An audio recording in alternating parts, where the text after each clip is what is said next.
Hello and welcome, I'm Kira Scrivener, and today I'm going to talk about the Booker shortlist. I'm very, very excited. I've only read 4 out of the 13 books, so let's hope I have a high count rate for what is actually on the shortlist.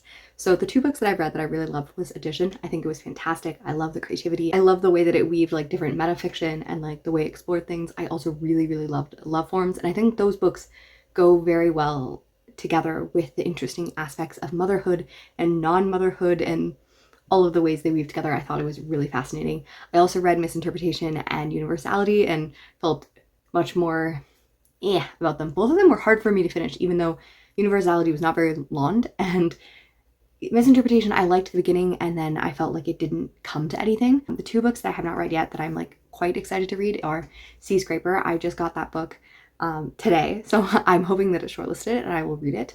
And then I'm also really excited for Sunny and Sonia, which was just published yesterday, and I'm on hold lists. My library is already starting to get more copies, so I'm moving up, which is exciting. So I think those books will hopefully get shortlisted and then I will have some to read, but I have no idea. It would have just been announced half an hour ago. So I'm very interested on what the style is because it is quite long, and I think that they're indicating that what we are getting is going to be like a discussion, and maybe they're going to discuss about it and then reveal it at the end. So I don't know how long this video is, but I'm loving the vibe so far. I'm not recording everything because that would be a mammoth to edit. However, Rebecca West, I have read her book, The Return of Soldier, and I remember reading other things, and currently they're going through and kind of reading some of the things that they read at their first judging panel, and this is fun. I love that they're doing this. This seems very fun and very great. And yeah, Rebecca West, I knew that she was part of the Booker that it began, and I've read her 1919 novel about like, it wouldn't have been called PTSD at the time, but PTSD with soldiers and stuff like that and how that affects people. And I know some of her great love affairs and how all those transpired. So this is very fun. I love this. I am having so much fun with their discussion. I love that they're talking about the ways, like the lights. That's so cool. I love the red, amber, and green discussion and stuff like that. And then this is a resonation for someone who was like, I can't read these books. And wow, I know what this man's voice normally sounds like, and he is doing such a great old man voice. Listen to this. When Lord Harding first asked me to take on this task, I expressed serious doubts about my fitness for it, but allowed myself to be overborne. Fantastic. I love this. Please do this every year, Booker. Please do it every year. They are telling me that we're going to get the shortlist now. Also, The Land in Winter is another book that I forgot to mention that I am excited for. It's an Audible exclusive and like not short, so I want to read it, but I am annoyed that is the case because I love my audiobooks. I feel like Endling and Flashlight, I've heard lots of thoughts about them and lots of positivity. So I think like Sonia, Love Forms, I don't know if Love Forms is going to get it, but I wanted to get it.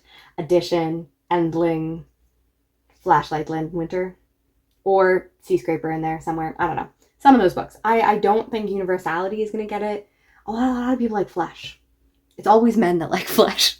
I've not seen a woman's loving flesh, which maybe that's also my experience. I'm a woman, so you know, men's voices and their experience and like childhood trauma is very valid as well. So the shortlist is Flashlight by Susan Choi. I was right about that guess.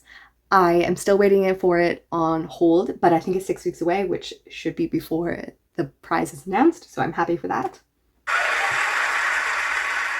Choi's are in. The Holiness of Sonia and Sunny by Kieran Desai. Also long. I will have some reading. Audition by Katie Kidder. 3 for 3! The Rest of Our Lives by Ben Markovitz. The Land in Winter by Andrew Miller. Yes, correctly. And Flesh by David Solar. Okay. I was asked to ask you to give a round of applause, but that seems a bit silly since your hands are probably bleeding. It is interesting that we had some of the ones. I feel like these authors might have different takes because they were specifically talking about how not everyone agreed with them. And I feel like these books, the ways that like Flesh and The Rest of Our Lives is represented feel very different than the others, but I'm just being presumptive that the middle-aged men relate to these books a little more than others, but maybe not. But yeah, that's an interesting thing. I need to like see it up to remember exactly what they said. But I'm sad to not see Sea Scraper on it because I was really excited for that book. And yeah, obviously Love Forms. I wasn't sure Love Forms was going to make it, but I thought that it had a really beautiful story and I would have loved to see it, especially since the author seems really cool, and I would love when that book gets like put into the stratosphere based on being on a short list. So what are my thoughts based on this long list? I guess I already said what I thought, but I'm really excited. These all seem like books that seem interesting. I still don't think I'm going to read Flesh. I feel I don't always love reading books that deal with sexual abuse of minors. Like I find that a very hard topic, which is why I haven't gone near this book and didn't even put a hold on it or anything. And also, I was told that it does like deal with it, but it deals with it through sparseness, and I feel like that is a book that I'm not going to touch. But I can't remember. I keep on looking for the rest of our labs. My library does not have it. I think it is published. My library just does not have a copy. The Land in Winter, as I said, is an exclusive, which is frustrating because it's a pretty big book, but it also is a book that I can't read on audio. Flashlight, 6 weeks. The Loneliness of Sonia and Sunny, I think is currently like 13 weeks. I'm just hoping my library will get more copies of it because I'm assuming that will happen and then I will get a copy of it. So yeah, I'm glad for the one book that I have read. I liked it a lot and I am excited. I will read as many books as possible and I will continue to do reviews. I have a reading vlog that is 2 weeks old because I got the mix up of when the shortlist was happening. I thought it was September 10th for some reason, but alas, I will leave that there. I have reviewed many books in the past and also for the Women's Prize and for other prizes, and I love reviewing books on prizes. So I'm excited. I'm excited to read some long books and get back to you with my thoughts in November when the prize will be announced.